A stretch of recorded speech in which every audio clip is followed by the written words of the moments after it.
All right, happy Red Friday to all of you. Thank you all for joining me for this episode of the Red Friday Q&A live chat. And oh boy, what a week it's been. I'm not gonna lie to you guys. Usually about 24 to 36 hours before every show.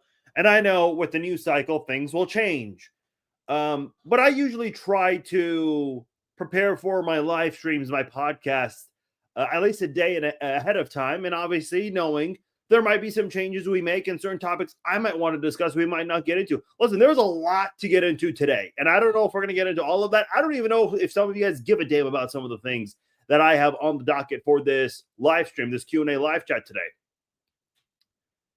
But I honestly had no idea what I was going to talk about today. I was ready to talk about all these injuries that are happening with the Chiefs, and we will get into all of that because, oh boy, I mean, the Mahomes injury, yeah, that was bad enough, but boy, even if Mahomes did not get hurt and if they somehow won that game against the Chargers, I don't know how they'd be able to move forward because there's not going to be a Rashee Rice. There's not going to be Tyquan Thornton. Leo Chenal is now hurt. The Chiefs are banged up all over the place. They're going to be without some wide receivers, some offensive tackles. Yeah, it's not good. But then, yeah, and listen, I'll be honest with you guys. I don't know if people care about the team right now, and that's not any disrespect to the Chiefs fans, me included. But I just don't think anyone cares right now, especially with the holidays. I think people are more focused on that. Boom, what do you know? Roughly 27 and a half hours ago, we get the news, and this was first broken by Soren Petro of Sports Radio 810. A lot of people had some thoughts on this report. He reported that there is a meeting happening in Topeka on Monday, and bearing any kind of last-minute screw-up, his words, I guess from a source he was quoting, the meeting is supposed to come away with the Chiefs and the state of Kansas coming to terms on an agreement. Other media outlets followed up as well, and with their sources, they confirmed this is happening. This is going to happen at 1 o'clock Central Time. So if you're one of those people that want to know right away, I guess 1 p.m. is the time for you to get on your phone. So if you got Christmas shopping, got anything important you need to do on the 23rd, you better get to your phone and have everything else done by then. If you're one of those people that want to be one of the first to hear about it, because I'm sure a lot of people are going to be locked into this one. There's been a lot of mixed reactions. Listen, I said for a long time, I think this is what's going to happen. But even if you're one of those people that expected the Chiefs to move or you want the Chiefs to move, you can't deny that this is shocking to everybody. Like, the idea that Arrowhead is going to go away, yeah, it's a huge deal. And I'm going to keep conversations private in terms of specifics, but I've spoken to people in the know, and they're very concerned about the economic impact this is going to have on Jackson County and Kansas City, Missouri. And I don't think that should be dismissed at all. Check my mic. Okay. See, I always do this. See, it's always when I don't check my mic. Thank you, Rob. I appreciate it. It's always when I don't check my mic that the settings are not where they should be. But every time I check and make sure everything's lined up, for whatever reason, yeah. But thank you, Rob. I appreciate it. I think you guys still heard me, though, with everything I said. This has been a wild 27 and a half hours in Kansas City. I'll be honest, the mood just feels weird. I'm seeing all the back and forth online. Listen, there's a crowd from Missouri that does not want the Chiefs to move to Kansas at all because they hate Kansas. There's also a crowd that wants them to stay at Arrowhead because that's an iconic place. There's also a crowd that hates domes and thinks that the NFL moving in this direction is wrong with more stadiums going into domes. I get all that. You know, everyone, to each their own. Everyone's going to have their own stance on this thing. Not everyone's going to feel the same way. I get that. Now, here's where things got a little interesting. the players on the Missouri side, they got, and by the way, if you have any questions, you guys have anything on your mind, anything you want to know from me, because I know you guys have a lot you want answered, whether it's the stadium, the Chiefs, whatever it is, let me know in the comments below, and we will get to your questions later today. We got a lot of you guys, tons of you guys watched yesterday. Yesterday was the most viewed podcast of the season. Was not expecting that after the Chiefs just got eliminated from playoff contention. Sure as hell was not expecting that, but here we are, and I appreciate you guys for all the support, everything. It was a massive night yesterday. But anyway, moving on to today, the situation is interesting because the governor of Missouri, Governor Mike Kehoe, and Mayor Quinton Lucas, they both issued statements basically saying, hey, not too fast. This is not over yet. And not only is it not over, we are confident that we will win in the end. That's what, their offices, the statements they issued.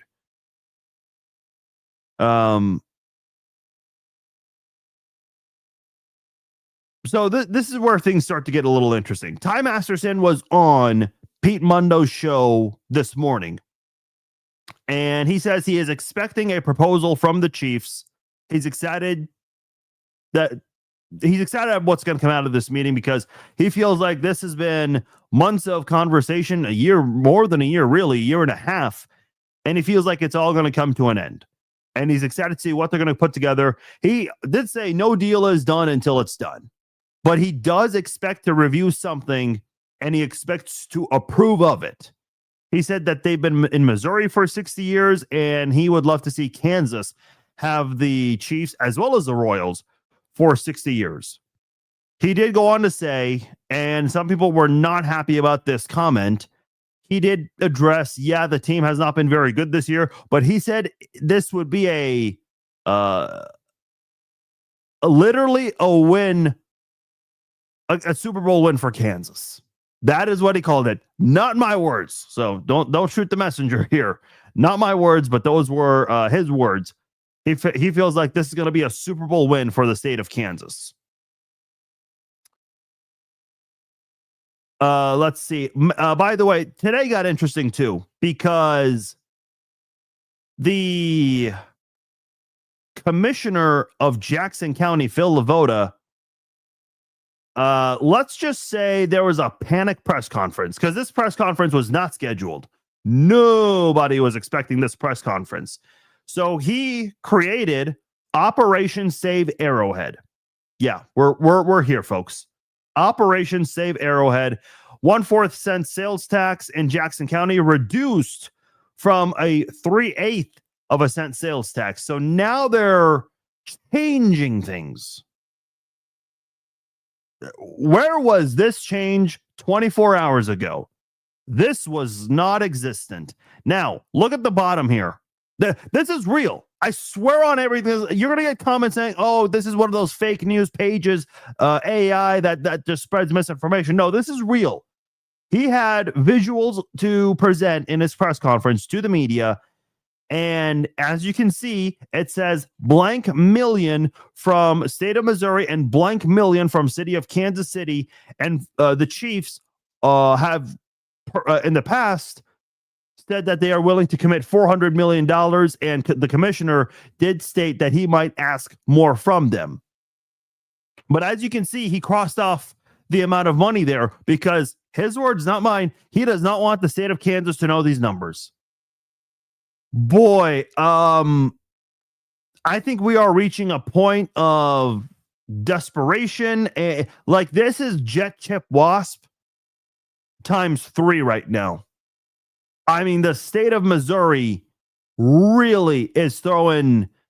They need a Hail Mary. They need an onside kick recovery, another Hail Mary, another onside recovery, and a Jet Chip Wasp to tie it. That's what the state of Missouri is trying to do right now. And Mayor Quinton Lucas, he was on 610 Sports this afternoon and said that there was actually an interesting conversation. Carrington, who was hosting, was interviewing the mayor, said that he believes, yeah, this is basically a done deal. You guys are out of it. You guys lost, and they're moving to Kansas. And the mayor was like, hold on, according to what? And I thought, Carrington could have responded a little better to that. Been like, well, there's a meeting that's supposed to happen in Topeka, and the Chiefs are supposed to be a part of it, whether they're going to publicly address it or not. And the mayor had this pushback of, hold on now, nothing's official. The Chiefs have said, by the way, the commissioner did say, we've spoken to Mark Donovan today and yesterday, and nothing's a done deal. Well, no shit, nothing's a done deal. It's not supposed to be today. It's supposed to be Monday. Mayor Quinton Lucas said today that nothing's done. Well, yeah, of course. Remember last year when the Chiefs traded for DeAndre Hopkins? It was on a Wednesday when that happened. Andy Reid spoke at the press conference and was asked about DeAndre Hopkins. He goes, I know nothing, because it wasn't official yet. It was not official. Every single NFL trade, here's a great example. Whenever you guys are paying attention to NFL free agency, there are lots of trades and free agent signings that happen before the new league year can even begin. This is because negotiating periods begin earlier than they really should. Agents and teams, they meet at the combine, and these deals are made then. They just cannot be official until the new league year begins. So remember Joe Thuney? He got traded from the Chiefs. Well, it wasn't official until the new league year began. So no one's allowed to really say anything until free agency officially starts. This is basically a free agent signing, but it's not official yet. That's what this is. And listen, I'm not in the realm of politics either. So I get it, but this is the best comparison I can make it to. If you guys have any questions, ask it below. We'll get to your guys' questions as we go on throughout the night. But listen, I understand the state of Missouri, Kansas City, Missouri, Jackson County. I know there's a lot of concerns as to what's going to happen from an economic standpoint. It's not going to be good. It is a big loss for Kansas City, Missouri. That is something to be mindful of. But the truth of the matter is, the Chiefs are ready to make this move, whether people want to admit it or not. I think a lot of people say that Soren Petro, he's doing this for ratings. This is smoke. Ty Masterson is doing it because he needs attention right now. The Chiefs, they wanted this news to come out because it's been a bad season, and this week they got eliminated from playoff contention, and they want a distraction. First of all, I mean, we knew that news was coming up real soon because the state of Kansas, even though the Star Bonds legally are open until summer of 2026, they want an answer by the end of the calendar year. And we are at the end. We are 12 days away from the end of the calendar year. So it appears we're going to get something on Monday. Ty Masterson did say Monday is the last possible day to have a meeting because obviously everyone's going to be doing their own thing for Christmas and New Year's, and people are going to be off for a couple of weeks. But at the end of the day, if you're one of those people that's in denial of what's been coming out the last 24 hours, it sounds like the Chiefs are ready to go because the Star Bonds were supposed to end, I think, first week of June or second week of June, and then first week of July, first or second week of July. But in late June, Mark Donovan wrote a 2-page letter to the state of Kansas saying, hey, let's extend this, please. That is a Cliff Notes version of that 2-page letter. And in mid-June, that's when the state of Missouri approved of the 50% deal. But the senators, during the special session, admitted Kansas still has a better offer. They approved of a 50% offer, but still admitted that Kansas has a better deal. And I know Mayor Quinton Lucas has not acknowledged that. I know the governor of Missouri has not acknowledged that. And by the way, last month, didn't the governor of Missouri come out talking about building a roof over the current Arrowhead Stadium? Where did that come from? Where did this press conference from the Jackson County Commissioner, Operation Save Arrowhead, we're going to reduce it from a 3/8 of a cent sales tax to 1/4 of a cent? Where did that come from? Where was this 28 hours ago. They didn't have any of this. The Operation Save Arrowhead 28 hours ago. And then the roof, where was that several months before? No one mentioned anything about this until just recently. So you're sensing panic from Missouri. And I know the mayor, I've listened to almost every interview he's done on this subject. I know he's been singing a very confident tune the entire time. And I respect that. I get that. You don't ever not want to show confidence. But at some point, I think you have to acknowledge this is slipping away. You have to acknowledge this campaign from 2024 failed. And since then, the state of Kansas, they got the ball rolling quickly and they never really lost momentum. Even when Missouri approved of the 50% offer, Kansas was still pretty confident. Kansas did not feel the need to create a special session to redo their offer and up the ante. They're like, nah, we're staying where we are. You guys approve of a deal? Sure. And yes, 70% is more than 50%, but the Chiefs will be spending less money because a brand new stadium costs more than renovations. But Clark Hunt does want a dome. He does want all of the opportunities. And I know there are a lot of people out there saying, well, this was what Lamar Hunt loved. This is Lamar Hunt's favorite place on earth, Arrowhead Stadium, and you're taking it away from your family's legacy. Here's what I have to say about that. You guys are not wrong about that. Lamar Hunt, and we knew, I mean, it was unfortunate during the 06 season. Lamar Hunt handed this off to Clark Hunt, knowing that, okay, he's now the guy in charge. I think when you hand something off to someone, and because you're about to pass, you have to also acknowledge if there's ever change happening, you might need to adapt to that change. And again, I know a lot of you guys do not like to talk about this, but we looked this up on the podcast last night.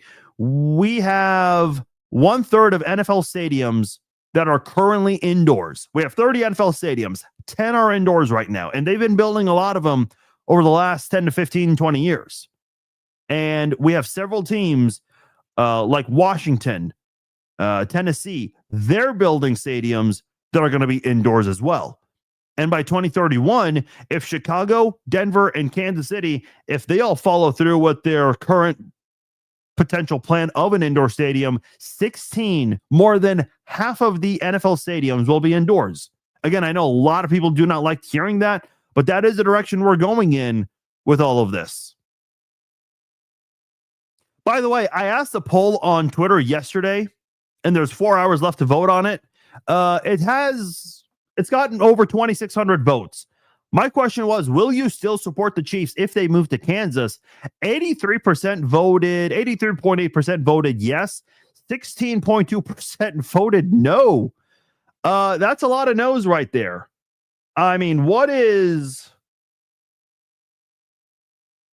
don't know. Listen, man, people do not want this thing to go. I get it, but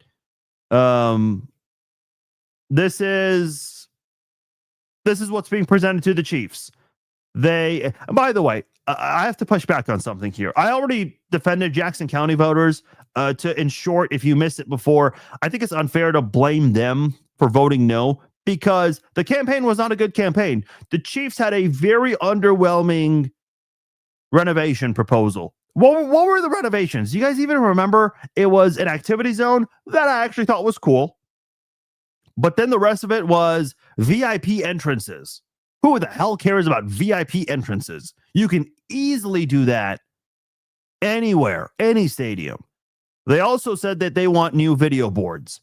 They also were going to remove some seats and have, like, you know how Allegiant Stadium has the Wynn Club? Wynn is a hotel in one of the bigger hotels in Vegas. It was basically going to be high top tables, bottle service, all kinds of things. Expensive drinks that you can just go to a local bar and get VIP service, and it would be way cheaper But hey, to each their own. People love that luxury lifestyle. Spending more money than you really have to sit on a couch at the stadium when you can just sit at the couch on your own home. But again, everyone to each their own.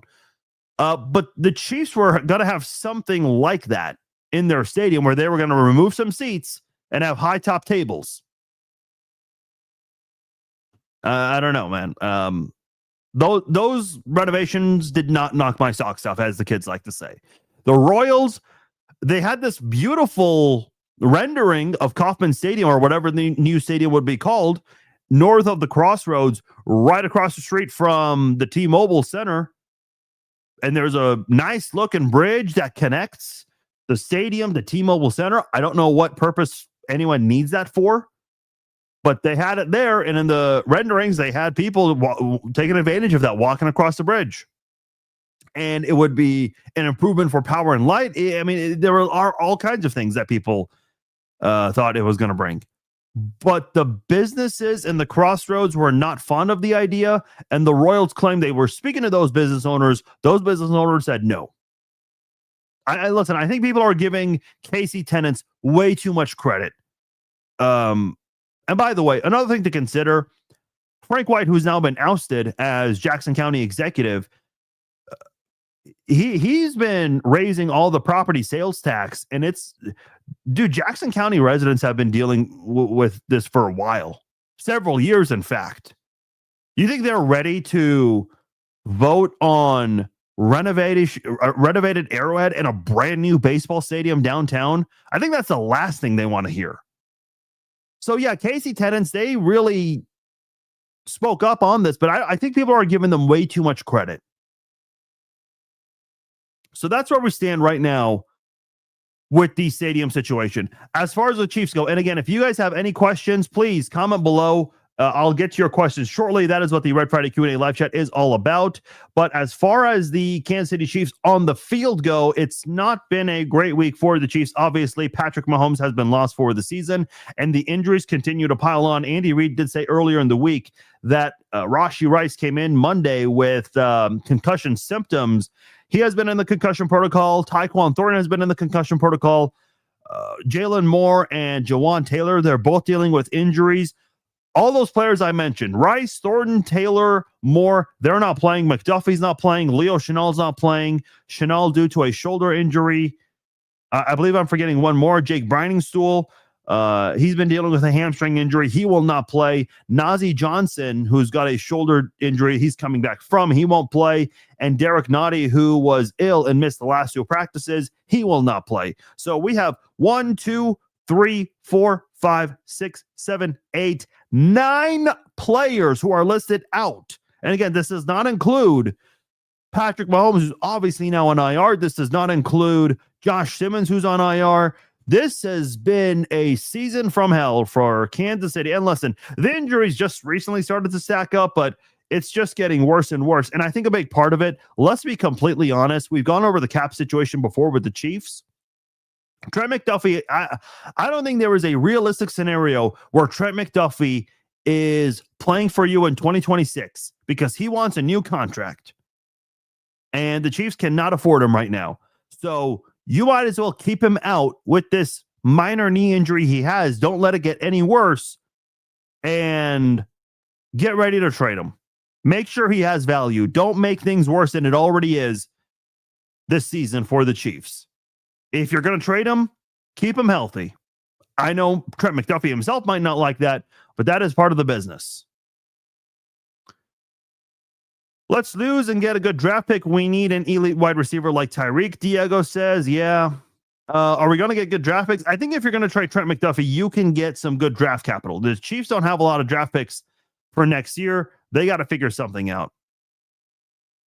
What this news conference happened today, if it wasn't announced that the Chiefs were meeting with the state of Kansas on Monday, that's a great point, Dave. I don't think this news conference that the Jackson County commissioner had today, Phil Lavota, he absolutely would not happen.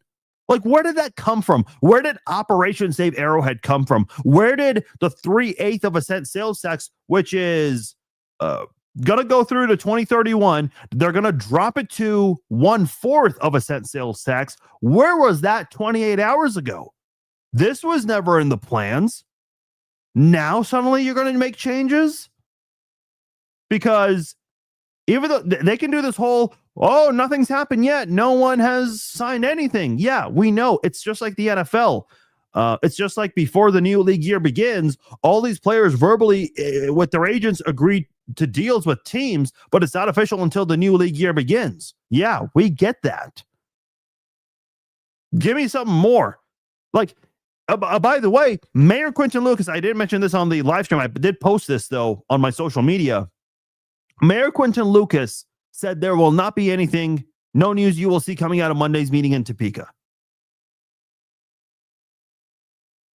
His specific words, and I'll pull it up just to be accurate here for the sake of accuracy, but his specific words, and these were his last words in that interview. There were some strong words there said, I will say who will make the news and who will break the news. It ain't going to sneak up on Twitter or on a 7 a.m. hour radio show. It's going to be something you actually see firmly announced, and you will not see that on Monday. So he's obviously referring to the meeting in Topeka. He thinks no agreement, nothing official is going to come out of that meeting. No news will come out of that. Look, what's that account on Twitter, Freezing Cold Takes, where they expose all the basically all the comments that didn't age well? Dude, the mayor's been saying a lot of things that might not age well. I hope for his sake he is right. Jackson County sealed the deal when it failed to pass a 3/8 cent sales tax, and they're trying to drop it to 1/4. Bro.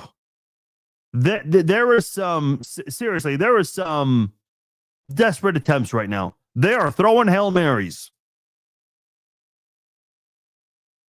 Good news is they are not leaving the area. I was down near Houston when the Oilers ran out of town, and there was a big hole there until they finally got the Texans. So as long as they stay, I'm good. Yeah, see, I'm with you, Christopher. I said from the very beginning, if you're going to spend hundreds of millions or billions of dollars, do it right. I mean, the Chiefs not too long ago spent a whole week at Allegiant Stadium, and they used the Raiders practice facilities.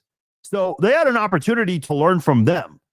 They visit the Chargers once a year. Obviously not this year, but they visit the Chargers once a year. So they've had plenty of chances to learn from their opponents. And by the way, I mentioned earlier, the Chiefs and the Broncos are seriously considering an indoor stadium. If they both follow through, the entire AFC West will have an indoor stadium.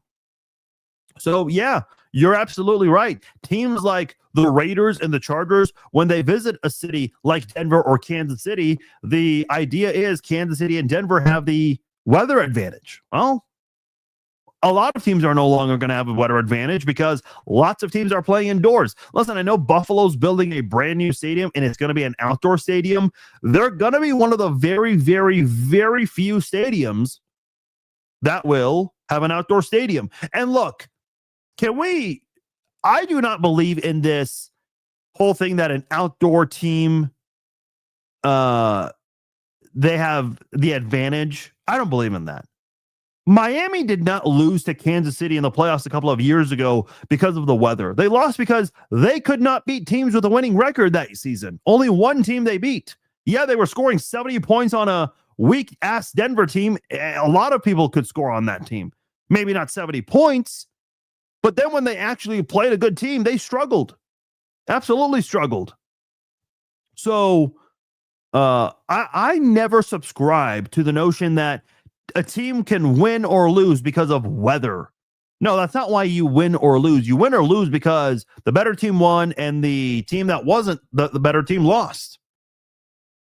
If that was the case, why hasn't Buffalo won one Super Bowl? Just one. They've been to 4 straight, but they've never won one. They don't have a Lombardi trophy. If weather is seriously supposed to be that big of an advantage in this sport, the Packers should have trophy cases filled with Lombardi. Listen, they have a lot. They have, I think, 4. So that's already a lot. They've already got a lot. but they should have way more, considering the frozen tundra that is Lambeau Field. There are some other teams that play in cold climates. I mean, listen, the Chiefs have been in a cold city for a long time. They only had one up until recently. The Astrodome there was iconic. Now it's a parking lot. Yeah, it's sad to see good things come to an end. Will says you want them in Kansas so bad, can hear it in your voice. Well, I do think that's the better option. I want them to just stay in the area. That was my biggest thing. Now, let's be totally real here. And again, I don't want to dismiss the economic impact that this is going to have on both sides of the state line. If there's a switch, which is going to happen on Monday, it sounds like. What valid reasons do the Chiefs have to stay at Arrowhead? Other than nostalgia, and it's a great stadium, it's a loud stadium, it's iconic. What reasons do you have other than those I just gave? There really isn't much there. But from the Kansas side of things, with that indoor stadium, they're going to be promised one Super Bowl. I know it may just be one in every 30 years because, again, lots of teams are going indoors, so you're not going to be in active rotation. But to get that one Super Bowl, to get that one Final Four, to get that one maybe WrestleMania, other indoor events, I think if you do an indoor stadium, you can have a college bowl game once a year. I think and I know college bowl games maybe don't have the same value because teams are opting out and whatnot. That's a whole different topic, but I think you can pull that in if you're Kansas City. Heart of America Bowl, Sunflower Bowl, whatever you want to call it, you can make that happen.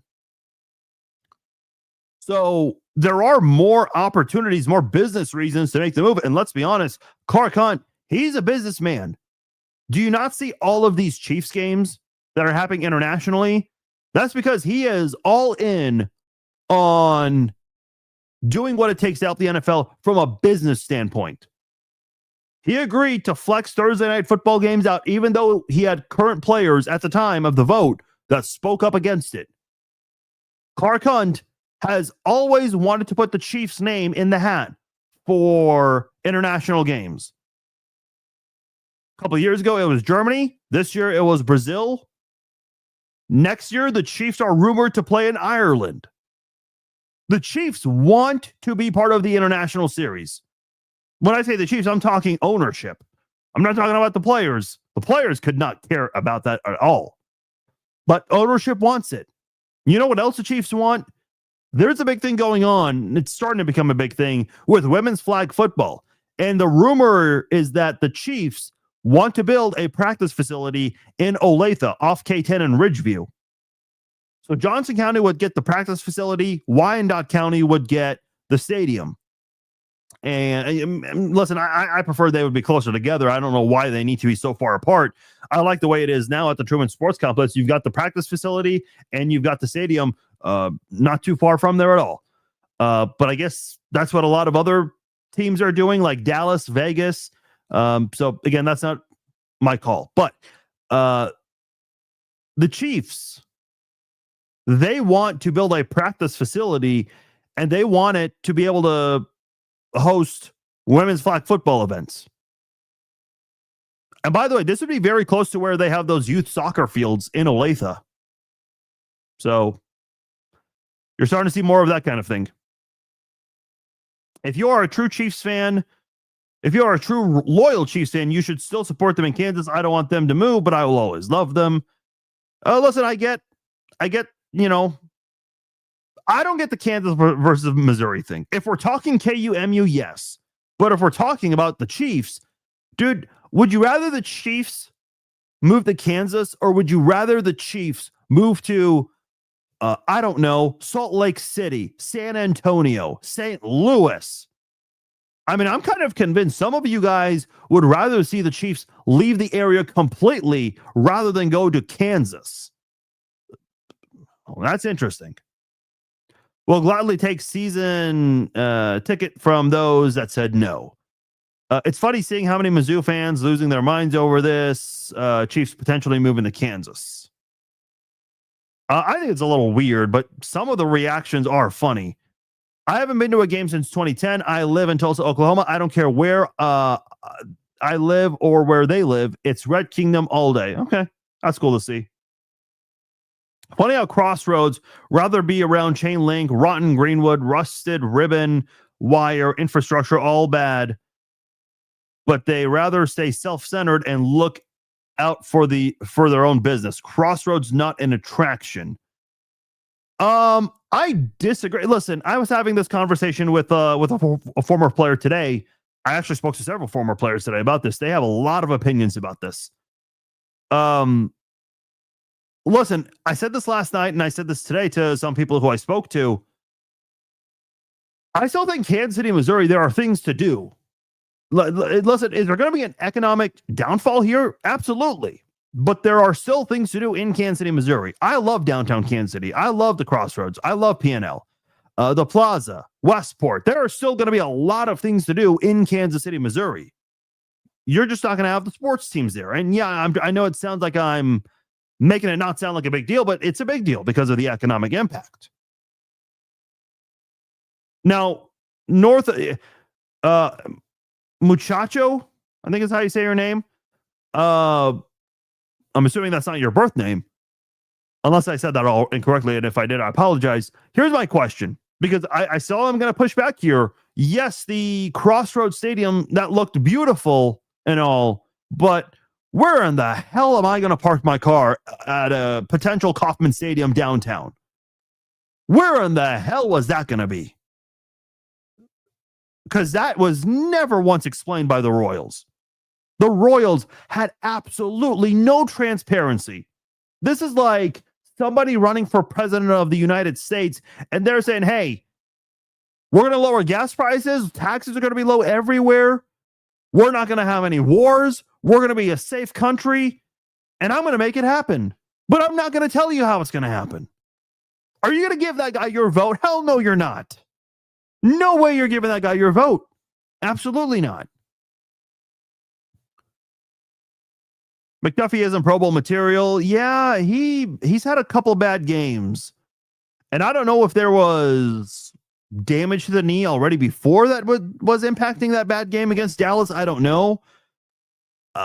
But I think a lot of teams would be calling for his services if the Chiefs say, hey, he's on the trade block. Is the season to forget? Yeah, certainly. Joshua says we are losing to the Titans 14-7. Okay. All right. By the way, did you guys listen to Connor Embry's press conference? Because he had a very interesting comment that got a lot of people reacting. He was asked about why Rashee Rice and the other wide receivers are struggling against man coverage. He says, quote, I think it's a mixture of things.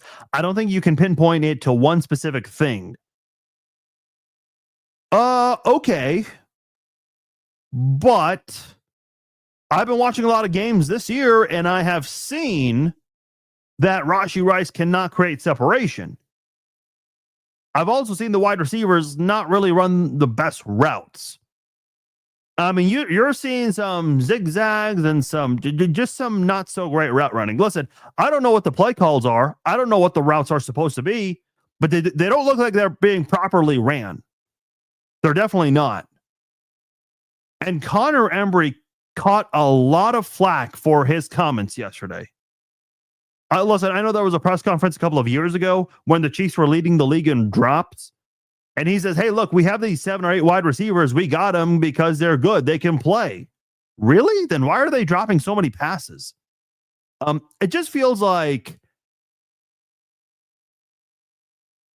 a tone-deaf response. And look, you're 6-8 right now. You are one more loss away from having a losing record. Your first losing record under Andy Reid, which should not at all be happening. So I think a lot of people have this fear that Andy Reid is loyal and that he's going to keep all of the assistant coaches, which is a pretty damn scary thought. But then there's the other side of it where it's like, look, you're 6-8, possibly going to finish 8-9. I think it's going to be 8-9. You have to make changes. 9-8, 8-9 doesn't matter. You have to make changes. You absolutely must change something this year. And I think the offensive personnel's got to change. I think the assistant coaches have to change. There's a lot that must change with the Kansas City Chiefs this offseason. And I think the offensive coordinator is a big one. And I think a couple of assistant coaches on the offensive side of the football are to follow, including Connor Embry. I just feel like his answers have kind of been, they've been weird. They've been very weird. Chiefs are definitely doing the right thing moving in Kansas, Joshua says. Chris says, looking at Spot Track, it says that the Chiefs can get out of the Chris Jones contract after 2026. Do you think they cut or seek to trade him? Let me just verify that just to be sure. I mean, if you look this up on Spot Track, then I'm sure you have it right, but I always like to verify things. Because yes, teams do like to have that potential out. Yes, you are right. After 2026, there is that potential out where you can save some money. I don't know. He'll be 33 for 2027. He still has a big cap hit for 2027 and 2028. So whoever wants to pick that up, they got a big contract that they're going to be responsible for. I think the Chiefs will try to trade him, but I think it's going to end up leading to a cut, depending on his play. Listen, I don't think Chris Jones is playing awful. He's getting double teamed a lot. And when he's not getting double teamed, when he has a little bit of help on that defensive line, he breaks through, wins a one-on-one battle with ease because no one's beating Chris Jones one-on-one, and he stuffs running backs. He gets the quarterbacks. But for that, if you're getting double teamed a lot, you shouldn't be getting paid that much then. But then I guess, when you're that good, they're going to double team you. And when you're that good, you should be paid a lot. I don't know. I hope Omar Norman-Lott can stay healthy because I truly think he is the answer to replacing Turk Wharton. I think the Chiefs might need to seek a second or a third tier type of defensive tackle in the offseason in free agency, and I have no idea how the hell they'll do it with the cap right now. Obviously, some changes will be made, but there still won't be much wiggle room. They've got a lot of things to figure out, but I think if Omar Norman-Lott can stay healthy, that is big for Kansas City's defensive line. It really is.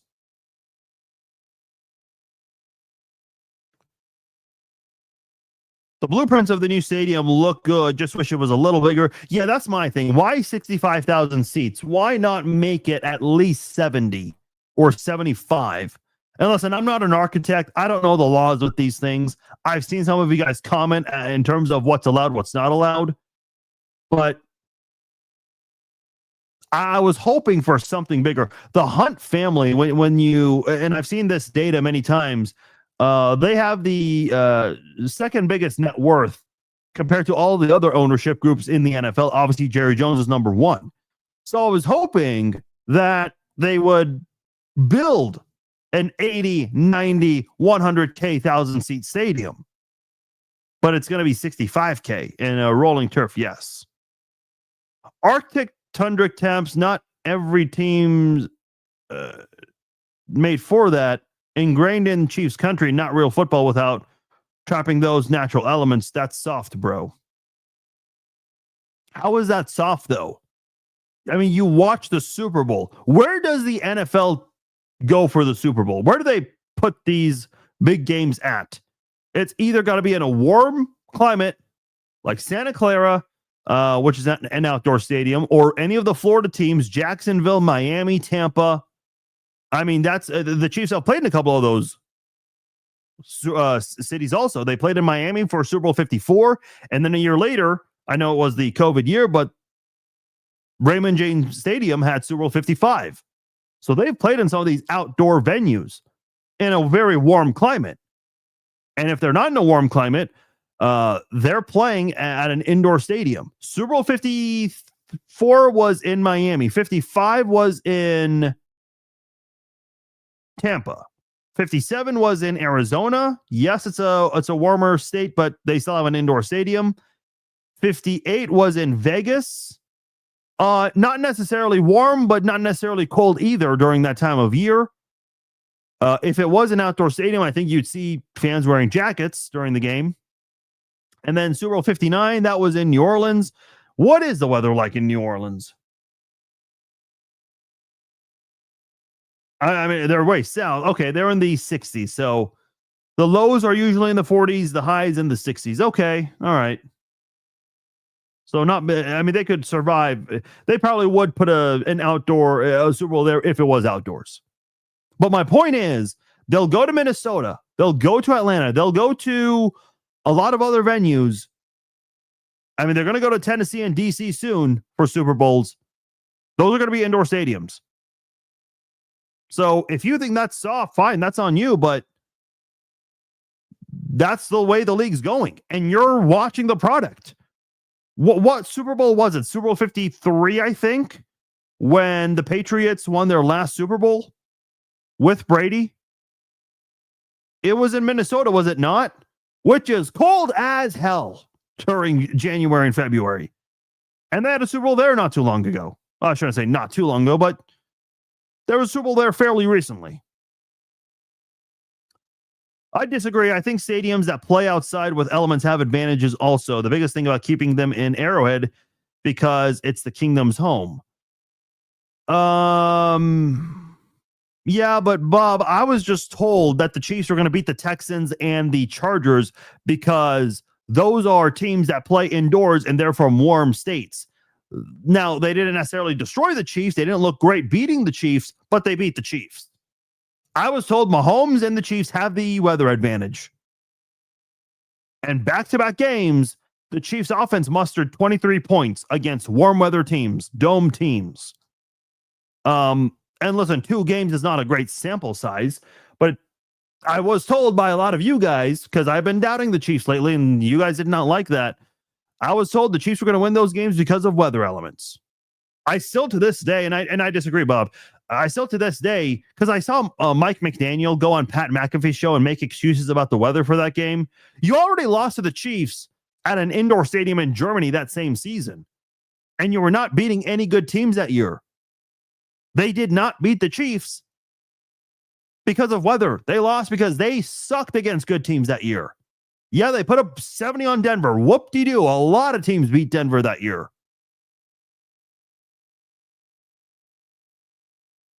If you lived during the pre-Civil War years on the border war, you would understand. No, listen, I went to elementary, middle, and high school. I'm very aware what the Civil War is.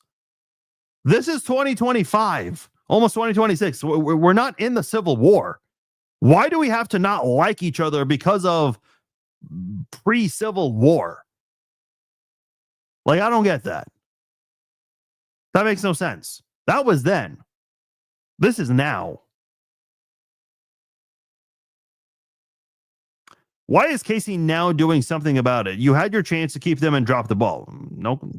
I certainly don't disagree. Kansas City, Kansas sucks, and talk about violence. It's bad in Kansas City, Kansas. I mean, listen, I think you can take every city in this metro region, Kansas and Missouri. There's crime in a lot of different places. Listen, Kansas City, Missouri has been dealing with a lot of crime lately. Like, the mayor has been criticized a lot over the last couple of years with the crime. And yes, there's crime in KCK too, Bob. You're right. I don't think you're going to go to a city with zero crime, unfortunately. That's a very unfortunate thing. But if your pushback on KCK is violence, well, Casey Mo has that too right now. And it's pretty bad in Casey Mo. And yeah, you're right. Again, to be clear, it's bad in KCK. But there are specific spots that are better than others. And I said this yesterday. I love both. There are a lot of things you can do on both sides of the state line. KCK, you've got the Legends, you got Prairie Fire, Town Center, Park Place. Sounds like there might be a lot more to do in Town Center and Park Place very soon. And on the Missouri side, you've got downtown, P&L, Westport. Are there certain spots in both sides, cities, specific areas that are not safe, especially in certain times of the day? Absolutely. And I've certainly stayed away from those areas. Embry was throwing the players under the bus. Fire Embry. I did not get that. That's not the way I kind of took it, but I do think I do think it's time to move away from him. Yes. Did you hear what Craig Carton say about Mahomes going to Dallas with the Cowboys medical staff for his surgery and staying in Kansas City Chiefs medical staff, bashing them? Okay, I'm aware of it. And there are a lot of other people who are, why is it with everything is a conspiracy theory with Patrick Mahomes? Patrick Mahomes is winning. Oh, the refs are helping him. Oh, Patrick Mahomes is having a bad season so he can get a third place schedule next year.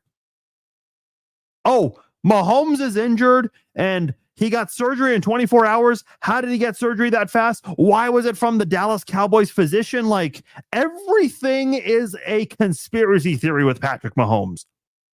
Patrick Mahomes could donate $1 million to local charities in Kansas City, which he does, by the way, and that would still be a conspiracy theory. But people don't talk about charities. People only want to talk about when players get in trouble. Everything is a conspiracy theory with this guy. I don't get it. Like, I was thinking about that the other day. I'm like, because of the reactions to how quickly Mahomes got the surgery, it's like, really? That's a conspiracy theory for you guys? Maybe, use your brains a little bit and think, oh, yeah, 9 months from now is going to be give or take when week one's going to be. So maybe he's trying to get ready for week one of the NFL season. I mean, do people really lack common sense that badly in our society today? Like, come on, man. Get rid of Steve Spagnuolo? Oh, no way. Listen, the defense has been inconsistent, but the offense has been far more inconsistent. I mean, these last two games, the defense did everything possible to win you the game. I know they were awful against the Cowboys, but they stood up to the Colts. They stood up. They only allowed, what was the score to the Broncos Chiefs game? I think it was 19-16, right? No, sorry, 22-19. I discredited a field goal from both teams. The Chiefs defense held Denver to 22 points on the road. Denver's first two drives should have resulted in touchdowns. The Chiefs held them to field goals. And then Denver's final two drives also resulted in field goals. By the way, Denver scored 3 times in the fourth quarter. All of them were field goals. The Chiefs, after taking a 19-16 lead with Travis Kelce's record-breaking touchdown, franchise record-breaking touchdown, did not get a single first down the rest of the game on 2 drives. I mean, you cannot. Yeah, sure. The defense has been bad in a couple games this year, but more times than not, the defense has stood up to the Eagles, the Broncos. Like, you can't put this on Spags. Does the defense need to improve in certain areas? Yes, but not as bad as the offense. How will he keep the same staff and players? We will clean it up. When, Andy? When? Yeah, he's been saying that a lot. Well, I think you can start helping some of your assistants clean up their offices. You want to talk about cleaning things up? Hopefully he's referencing cleaning up some of their offices, because some guys do have to go. I don't understand how this team just thinks status quo is okay. So much needs to change, starting with the coaches. I agree. And listen, Andy Reid's not getting fired, nor should he be fired for one bad season. The Chiefs have not had one losing season under Andy Reid until possibly now. So with everything Andy Reid has done for this organization, especially recently in the Mahomes era, he's earned the right to get another opportunity to fix things. Now, if you have losing seasons or you miss the playoffs back-to-back years, I think a conversation needs to be had. 100%. I'll say this right now. If Andy Reid is going to keep his offensive assistants, I have no hope for 2026. I mean, you better be getting wide receivers and offensive linemen who are playing at their best in their primes, essentially. Otherwise, good luck. I have no hope for next year if you bring back Nagy and the same offensive assistants.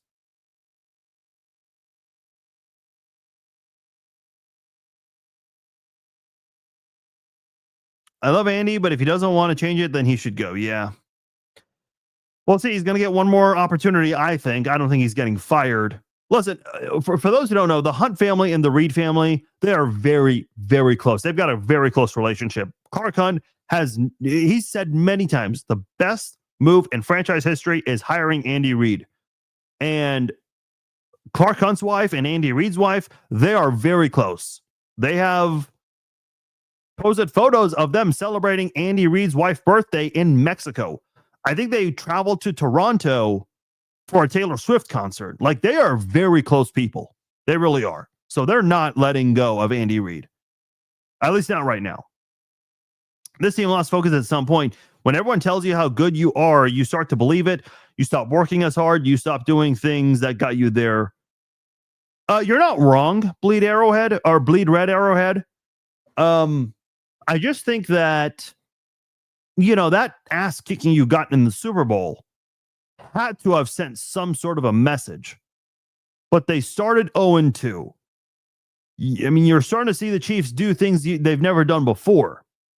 The offensive scheme just hasn't worked. And I think people gave the entire coaching staff, Matt Nagy, Connor Embry, Andy Heck, I think people gave those assistants a pass from last year, more so than not, because you dealt with all these injuries. And you had terrible offensive tackles that you thought you had to fix in, but it just wasn't there for you. Here's my question, because a lot of people are saying the offensive coordinator and the wide receivers coach and the offensive line coach, they're not dropping passes. They're not missing blocks. They're not committing penalties. Guys, I am very well aware who's on the field and who's on the sidelines. I am very, very well aware of it. However, my question to you guys, why has Jawaan Taylor committed 55 penalties since 2023? Name one player that's committed 55 penalties in 3 seasons. And I'm assuming Jawaan Taylor is not going to play again this year. That's my assumption. But you guys tell me, who in NFL history has committed 55 penalties in 3 seasons? Because if you commit a fourth of that in 1 year, that's still an issue. Coaches are not going to let that shit fly. It's not a coincidence that ever since Eric Bieniemy left and Matt Nagy became the offensive coordinator, you've had all kinds of penalties that's not getting cleaned up, still going on today. The only reason it's not happening right now is because Jawaan Taylor is injured. Oh, by the way, what's been happening again all over again? The drops. Someone's not getting... coaches are not getting in their players about all this. They're not. And it's funny because 2 years ago, I remember Matt Derrick was showing practice footage because the media is only allowed to film for 15 minutes. And they're showing the wide receivers. And this is a drill that every NFL team does. They'll go through these pads, and then the assistant coaches, they've got like these, I don't know what they call them. They're like on a rod, but they've got some pads on them, on the ends of them, and they try to hit the players in the hands when they're trying to catch a pass. Every NFL team does this, whether you have drop issues or not. And they were still dropping passes in practice. It's like, okay, something's going on. And by the way, it wasn't just one player. Even Justin Ross, who barely played for you in 2023, he was dropping passes. Like the entire wide receiver room was dropping passes. Remember when Dwayne Bowe was dropping passes? It was just Dwayne Bowe. Nobody else was dropping passes consistently like he was. Now, the Chiefs lived with it because he was still your best wide receiver by a long shot. But it wasn't the entire wide receivers. It was just Dwayne Bowe. In 2023 and now recently, it's not just one player dropping passes for you. It's the entire wide receiver room and tight ends. Like, this is on the coaching staff. Yes, the players need to do a better job of holding on to the football, but why are the coaches allowing this to happen? Why are the coaches not doing something about penalty? There is nothing difficult about lining up correctly. Absolutely nothing difficult. You do not have to play a single snap of football to know how to line up correctly. His head is not on the center's hip line. That's all you need to know to line up correctly. Jawaan Taylor in year 3 is still lining up incorrectly.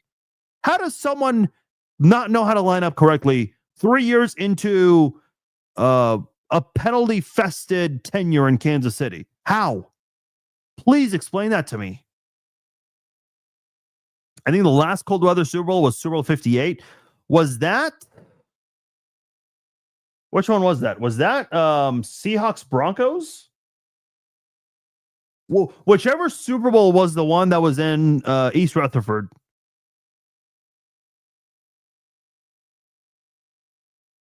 Yeah, Broncos Seahawks. Yeah, that was the last cold weather game. And I know a lot's been made about Peyton Manning because he played for the Colts for so many years, what his record is in January outdoors versus indoors. I mean, listen, the Broncos had the number 1 seed that year, and got to a Super Bowl. I'm sure no one's wearing shorts in Denver during the month of January. So they got through some cold weather games to get to that point. And again, Peyton Manning's a guy who, had played indoors his entire career with Indy before that. All right, I'll read a few more and get out of here. I appreciate all the questions tonight. Both offense and defense were not good this year, and they have been in the past. I agree with you. Both sides have been better in the past. I think the defense has been a little more, maybe not a little, I don't know. Defense has not been as big of a liability as the offense. Defense has had a couple of really bad games. The Dallas game, the first Chargers game. But boy, they stood up to the Eagles. They stood up to the Broncos. They stood up to the Colts. I know the Broncos have not been a great offensive team, but they lit up the Packers recently. I mean, at some point, you just have to say, okay, we're not scoring enough points. You can't be like, if the Chiefs only score 13, you can't be like, okay, defense, hold them to 12. Like, come on, man. That is asking way too much in a pass heavy era that we're in with the NFL. If Mike McDaniels gets fired, do you think he's a good offensive coordinator? A lot of you guys have been asking this. I've never really thought of Mike McDaniel coming to Andy Reid's offensive system. I truly believe Andy Reid will either reunite with Bieniemy, Kafka, or Peterson. And I know a lot of people are saying, no, we need new, fresh ideas. No, the Chiefs do not need fresh ideas. They need an offensive coordinator that's going to hold their players accountable. They need an offensive coordinator that's going to build a better scheme. Again, it's not an accident that you have seen a drop in the offense's performance ever since Nagy became the offensive coordinator. And I showed you guys the stats. Let me because you can look this up on Pro Football Reference. The Chiefs under Eric Bieniemy, so from 2018 to 2022, the Chiefs have always finished in 6th place or above when it comes to points scored. You want to know where they ranked in points scored in 2023? 15th. Want to know where they ranked last year? 15th. Want to know where they rank right now? You guessed it. Same exact number, 15th. And with Gardner Minshew as your quarterback, that might go down. But prior to the Patrick Mahomes injury, that is where you ranked. Now, where do the Chiefs rank in total offense? Well, between 2018 and 2022, the Chiefs were never below 6th place in total offense. In 2023, they ranked 9th. Last year, 16th. This year, 7th. Now, 7th is not bad, but with it's not showing up on the scoreboard. That's for sure. And the fact of the matter is, the Chiefs finished in the top 6 in both total offense and points scored under Bieniemy. Never once with Matt Nagy. Again, this is not a coincidence. The Chiefs, the last 3 years defensively, have finished in the top 5 in points allowed. For right now, they're 4th in points allowed per game. They were 2nd in total defense in 2023, 9th in 2024. They're 7th right now. They've been a top 10 defense 3 years in a row. Top 5 a couple years ago, but they've been at least top 10. So, yes, the defense has taken some steps back, but they're still playing very well. The offense cannot say that right now. They're not scoring enough points. They should be scoring far more. They're not a good red zone team. This needs to be fixed. You have to face the facts. Most stacked, talented roster, even future Hall of Famers, then don't make the playoffs. Yeah, I agree with you, John. I think they wasted a year with Tyquan Thornton. Like, if Tyquan Thornton did not want to come back, I don't blame him. If Matt Nagy's the offensive coordinator, Tyquan Thornton should show you 2 middle fingers and leave the door. Do not come back. Go somewhere where you know you'll be utilized. Obviously, New England did not utilize you. Would you give them a second chance? I hope so, because I think they have a better coaching staff now than before. But, dude, that guy has talent. He absolutely can be a number 1 wide receiver. He looked great the first 3 weeks. When no one else was stepping up, when Rice was out, Worthy was hurt. Dude, Tyquan Thornton was like your most reliable pass catcher. Use him. His playing time disappeared when Worthy came back. It's like, what? I don't know, man. Frustrates me, man. Frustrates me.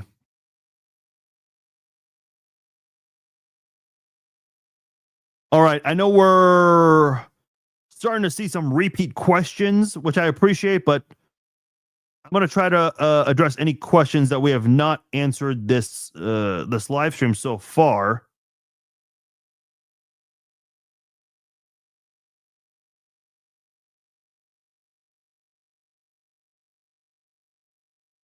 The defense is always on the field. The offense sucks. Yeah, and that's the thing. Like, you could only, like, the Texans game, the Chiefs did not allow a single first down in the third quarter. And then the offense, they're like, okay, from our own 31, we're going to go for it. Okay, but my God, you had to have pulled up a better play call than that. What the hell was that play call on 4th and a long 1? What the hell was that? Made no sense. And then you gifted a score for the Texans. Like, your defense can only do so much if the offense is not going to return the favor. Yeah, offense has been an issue, Christian. Yeah, for sure.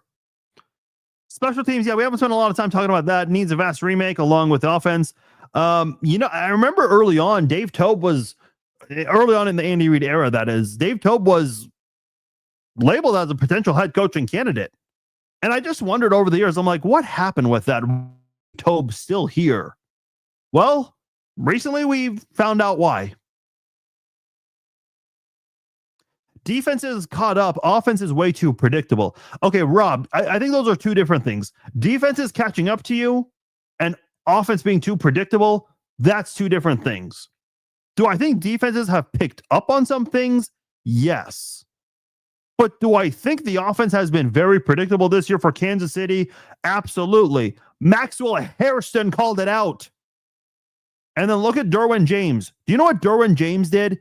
He destroyed the hell out of Rashee Rice twice. Why did Derwin James get to Rashee Rice so quickly? Because he watched Rice on film. So did his defensive coordinator and his head coach. They're like, hey, Derwin, we know you can hit. You know who you can hit in this game? This guy. Want to know why? Because he gets a lot of slant routes and they throw a lot of quick passes to him. So be ready for it. We don't need you out deep. We need you here in the middle of our defense. And what do you know? He popped 2 footballs loose out of Rashee Rice's hands. Like, I don't care if you're Jerry Rice, Randy Moss, Terrell Owens. I don't care if you're the best wide receiver in NFL history. If you keep running the same things over and over again with the same wide receivers, the best defensive players are going to pick up on that. And Derwin James is one of the best safeties in the league today.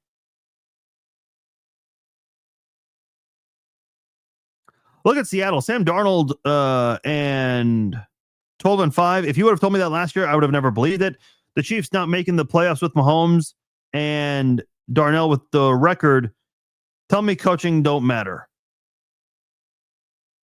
I think autocorrect may have got you on that one, but I think your point is that Sam Darnold is turning things around and, you know, the coaches around him are getting innovative and creative. Yes, I agree. Look, I think I do think a big part of it is Nagy. Andy Reid is 100% creative. Everyone's been talking the last few years about how, yeah, the Chiefs offense may not have had Tyreek Hill in 2022. They still found ways to be creative. And the same wide receivers in 2022 suddenly were dropping passes in 2023. How did that happen? You change your offensive coordinator the same year. To be fair, Taylor was targeted by the NFL the first season with the Chiefs. Yes, Joshua, I don't disagree with that, because the way he would jump snap counts, he did that in Jacksonville. He did that in the preseason. It just wasn't called out until Mike Tirico and Chris Collinsworth were there. And I was at the game, so I didn't really have any knowledge of this until I went home and saw all the outrage and everything. And the Lions coaching staff, they weren't getting on the refs about it. I don't disagree with you. But the way he lines up, I mean, you can see his head is not at the center's hip line. This is not a difficult thing to adjust from. This is on you. The opus is on you to get onside. And Jawaan Taylor hasn't. Like, how is it in 3 years you commit 55 penalties?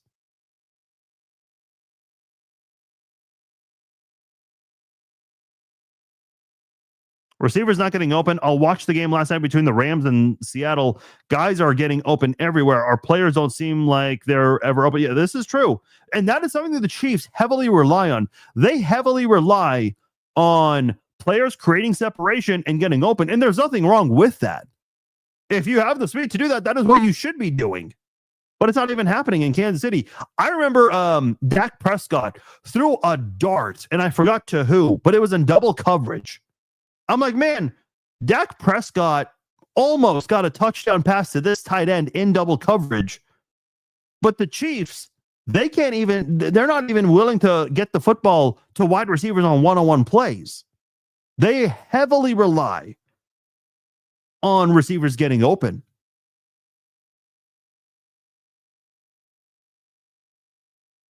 Yeah, Chris Jones lining up wrong 2 plays in a row. Well, technically not 2 plays. They called a timeout to save it on a 4th down play. And I said this earlier in the week. This city lit Dee Ford on fire for lining up offside against Tom Brady on a play where they picked him off and were ready to go to a Super Bowl. Like, the game was over, but he was not lined up correctly. And listen, I'm not here to say, hey, let's destroy Chris Jones and cut him. But, and listen, we haven't seen a lot of these on defense. But again, it goes back to coaching. Why the hell was the guy not lined up correctly 2 pre-snaps in a row, I guess? Why did they not run the ball more? Because Andy Reid, because Nagy. I literally do not. Like, you guys have been asking me this for years. Years you guys have been asking me this. I do not know. I have no more answers for you. Why did they not trade for a running back? They had one in place, but they were not willing to give up a 3rd round pick. And listen, they traded for Josh Uche last year. They didn't even use him. I don't even know if Breece Hall would have been used. I really don't. I agree with you, John. Stop with their screen passes. It is repetitive. It is repetitive. Defenses pick up on it. Kafka and Jameis as a backup would be fun. I agree. If in the event things go wrong with Patrick Mahomes, I would love Jameis Winston as a backup quarterback, but I don't see that being the case. I think Mahomes will be ready or be close to ready. I don't know, though. How many completions does Tyquan Thornton have to date? We can look that up real quickly. He's averaging 23 yards a catch. Like, he's been very, very effective for you. He's caught 19 passes. The most he's ever had in a season was 22 in 2022. He already has more receiving yards than he's ever had in his career combined. He has more touchdown catches this year than he's ever had in his career combined in the previous 3 years with New England. Like, come on, man. You got to be using this guy more. This makes no sense at all. Not at all.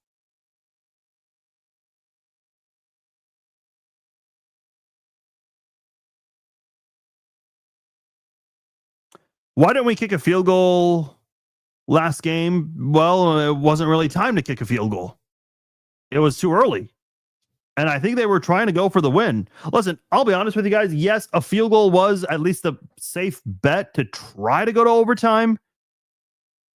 But listen, man, who do you trust in overtime? Gardner Minshew, who had not thrown a pass all year, or Justin Herbert? I'm putting my money on Herbert 100 times out of 100. And I think the Chiefs were just trying to say, hey, let's prevent overtime. But didn't happen that way. Yeah, and listen, there's nothing wrong with an inside slant. But here's what I'm saying. They're doing these inside slants, and they're not having anyone down the field, because if you're expecting the inside slant, hey, someone should be deep down the field. Like, oh, how about the guy that has the fastest 40 time of all time, Xavier Worthy? Why don't we have him more down the field? Well, I guess they tried, and Mahomes has not been accurate with that. And again, the hill I'm willing to die on is if Eric Bieniemy was the OC, I think Jawan Taylor would have stopped with the penalties by now, or at least would have been benched, and Mahomes would not be so inaccurate with these deep passes. Last year, when he kept overthrowing Worthy, everyone said, oh, he's a rookie. They're learning how to work together. Okay, we can't use that excuse anymore, man. We just can't.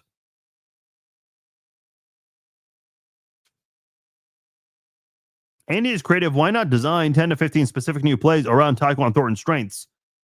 I don't know, because they're not using him. Like, that's my thing. But I get your point. Like, yeah, why aren't they using him? Gardner getting a delay of game in our home stadium under a minute. I'll be honest, I don't even remember that.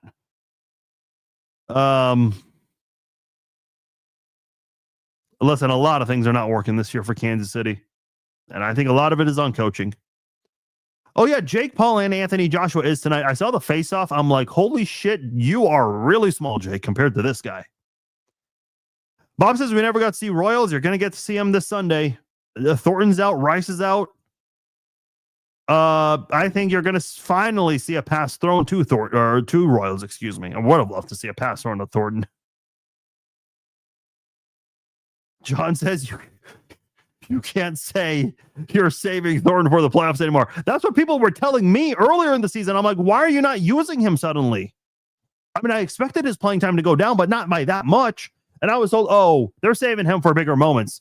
No, you got to use him now. You were 5-5, 6-6 at one point, but they're out of it. I personally think Patty was playing injured a couple of games back. He was limping. They put his health in jeopardy. He's limping a lot. He limps a lot. Do we think Bieniemy left on good terms with Reed? I also remember hearing Mahomes was not a big fan of Bieniemy because he held him accountable. This is also what LaShawn McCoy was saying. LaShawn McCoy was voicing his, his dislike for Bieniemy because Bieniemy got on him for shit. Can't imagine why, especially with the way he would run and hold on to the football. But listen, when that article came out, it was by the same group that flew banners over the stadium in 2012. Andy Reid addressed that at the combine. He said, listen, there are all kinds of rumors that I don't like Eric and Eric doesn't like me. And by the way, if that was the case, why did Eric Bieniemy come back? What year was that article? It was by the Chiefs Kingdom editorial board. Hold on. I think that was the 2022 offseason.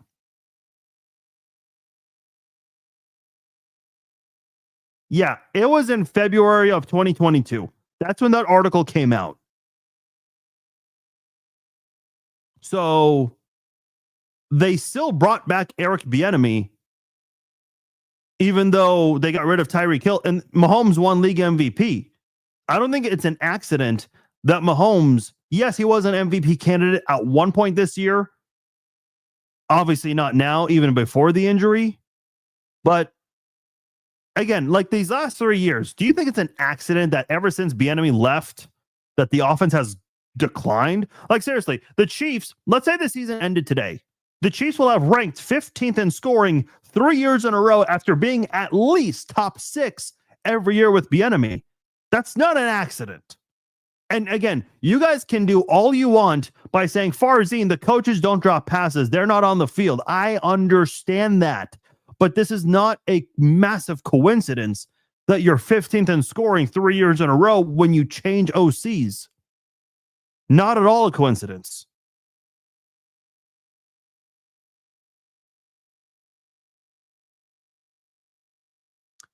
We need to do a Chiefs Mad Zone podcast. I like that. I like that. Hey, that's called the post-game show. A lot of you guys call in after that, especially the last 2 or 3 games. Mahomes can't look downfield for his receivers when he's flat on his back. Yes, Jeannie, but listen, the offensive line has actually been great at points this year. Now, recently, have they fell apart even before the injuries? Yes. Mahomes was sacked, 22 times in the last 6 or 7 games? That's not good. I mean, some great quarterbacks only get sacked that much when they have a great offensive line. So, but he's had opportunities to get rid of the ball before, and no one's getting open. And when someone does get open, he overthrows them. Again, I think if Bieniemy was here, that would have been solved pretty quickly. That's just my theory. Some of you guys agree, some of you guys disagree. I've yet to, because when you guys push back, not all of you, but some of you, when some of you push back on, hey, Nagy's not dropping passes, he's not failing on execution. Okay, then again, since 2023, ever since Nagy became the OC, the Chiefs have been 15th in points scored 3 years in a row, including right this moment. They have not been in the top 6 in total offense since Nagy became the OC. How is that a coincidence at this point? It's really not. And you guys have not given any explanation to me. I think Bieniemy is the answer. Remember how he was chewing out the guys down 24-0? I don't know if there's really any documentation about how they were down 24-0 in terms of what Bieniemy did, but I'm sure Bieniemy had a lot to say. Tyreek Hill shared a story. Remember when the Chiefs got destroyed by the Bills on Sunday Night Football in 2021? There was that huge rain delay at halftime.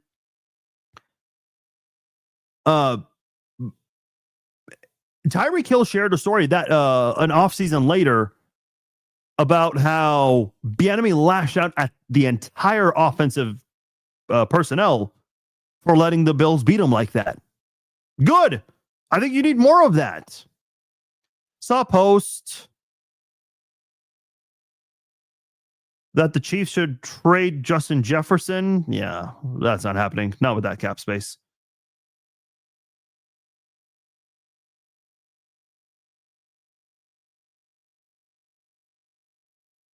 Tickets should be free the rest of the way.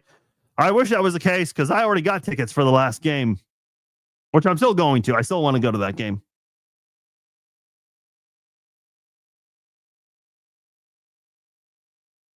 Nagy still helped them get to the Super Bowls, even though the numbers were down.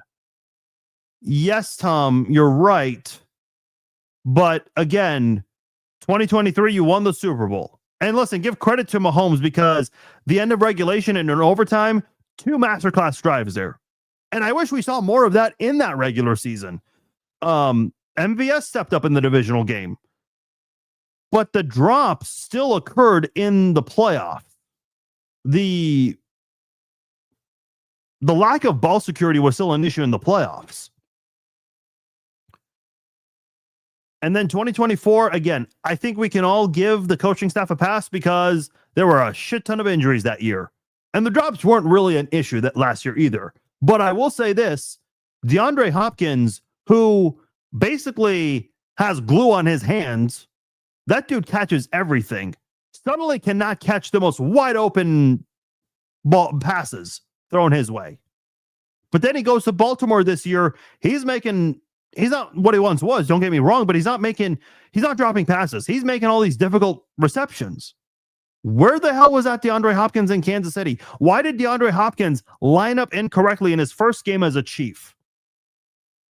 He'd never done that in his career before. Suddenly he comes to Kansas City and that happens. I don't know, man. Like, has Mahomes had a couple of behind the back passes? Yes. But more times than not, he's hitting the guys in the hands. Like you can't sit here and say, "Oh, Mahomes is not throwing a good spiral." Yeah, dude, the catches that Chiefs receivers are dropping, I'm seeing college football players make those plays on Saturdays. All right, and you'll see some of that in these bowl games coming up. But I don't know, man. Nagy drug the Bears into the abyss. See, I disagree because he went to the playoffs with Mitchell freaking Trubisky. There was no effort personnel-wise in Chicago. And I think the Bears this offseason, they did a good job bringing in better personnel. And it's not an accident they've got a better front office now. They've got a better coaching staff. Now, listen, do I still think he was a bad head coach? Yes. But I don't think it was all on him. Like, he was a good offensive coordinator before, which helped him get that Bears job. But that was then, and this is now.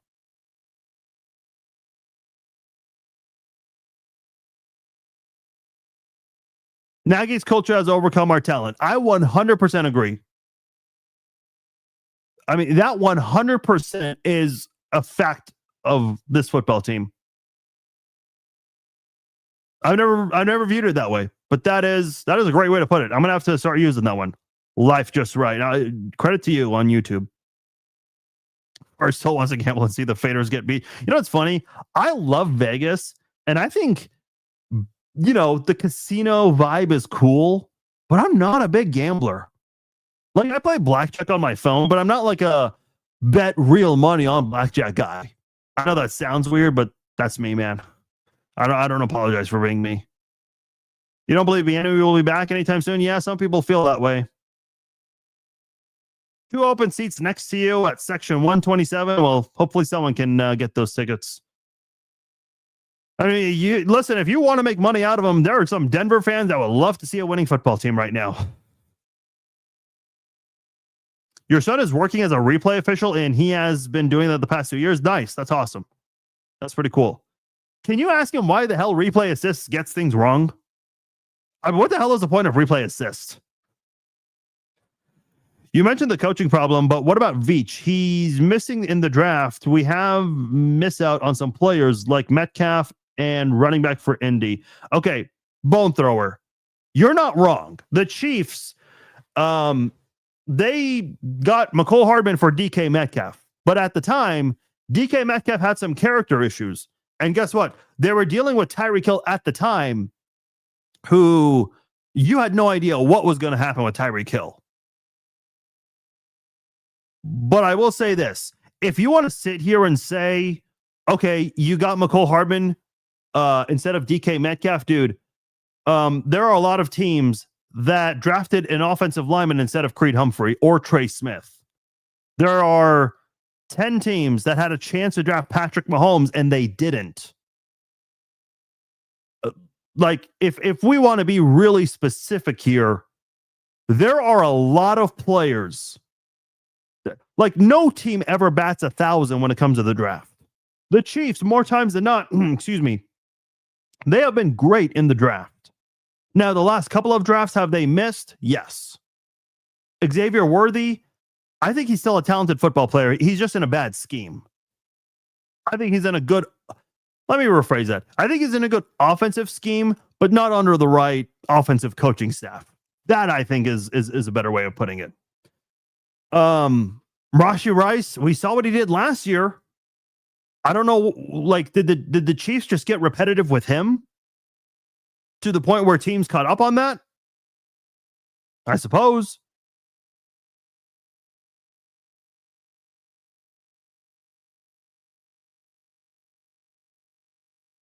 You wish you could go with your girl, even though it's a 4-hour drive from Branson. Well, it's also Christmas. I think, listen, man, I got to be honest with you guys. When it comes to, like, I'll be working and doing this, but this is like the least stressful job I could ever do on Christmas. I've worked on Christmas before, man, and it sucks. Even, especially like in radio, $9 an hour. You don't get paid extra for working on holidays. Yeah, that's sports talk radio for you guys. But for those of you who work on holidays, props to you. I mean, all I'm doing is turning on that camera right there. I have my audio mixer here. I just put the microphone in front of me. My computer, my setup, which is a mess, by the way. You guys cannot see it, but it is a mess. It's actually, I actually have organized it. It looks better now than it has in months past, but this is all I do for Christmas, for work. A lot of people do a lot of other things on Christmas, and some people aren't able to have a significant Christmas, and I feel for those people. So I think a lot of people would rather just relax if they're off on Christmas. So I get it. Especially if you're a Chiefs fan. I think you're going to watch from your couch, and if the game is not going in your favor, you can probably watch Home Alone or any other Christmas classics by the time halftime begins. But reminder, we are still doing a show next week on Christmas. We'll do a pregame live chat. We'll do a halftime and a postgame. A lot of you guys called in on Thanksgiving. I was shocked with that. So thank you. You guys have been fucking awesome this year. So thank you. All right. I think on that note, we can go ahead and sign off here because we are getting a lot of repeat comments, repeat questions. We're a lot like the Chiefs offense right now. We're being repetitive. We got to stop doing that. Hey, thank you all so much. This has been a fun season still, nonetheless, with you guys. It's been a crazy week. And even in the midst of all the chaos, it is still fun to talk about. So thank you all so much. Come back on Sunday, 10 a.m. I'm sorry, 8 a.m. Central Time. I'm not used to these noon kickoff games. 8 a.m. Central Times. We are going to do the pregame live chat, halftime, postgame. You guys know that obviously depends on when the halftime and the postgame ends. Rob says, any more thoughts on a live podcast, live audience podcast? Is it happening for 2026? Great question, Rob. I'm going to omit specifics. Let's just say there is a conversation happening with a group. That is all I am at liberty to say. There is no guarantee that this is going to happen. If it's going to happen, it will be in Kansas City, Missouri. OU or Bama? OU. If it's going to happen, it'll be in Kansas City, Missouri. And there is a venue and an event space that really makes sense. Again, let me just be very, very clear. We're in preliminary talks. That's all I'm at liberty to say right now. So we are in the very beginning stages of trying to make it happen. So there's your answer. You asked, you got it. All right, guys. I'm Farzin Vasu again. Appreciate you guys. We'll talk later.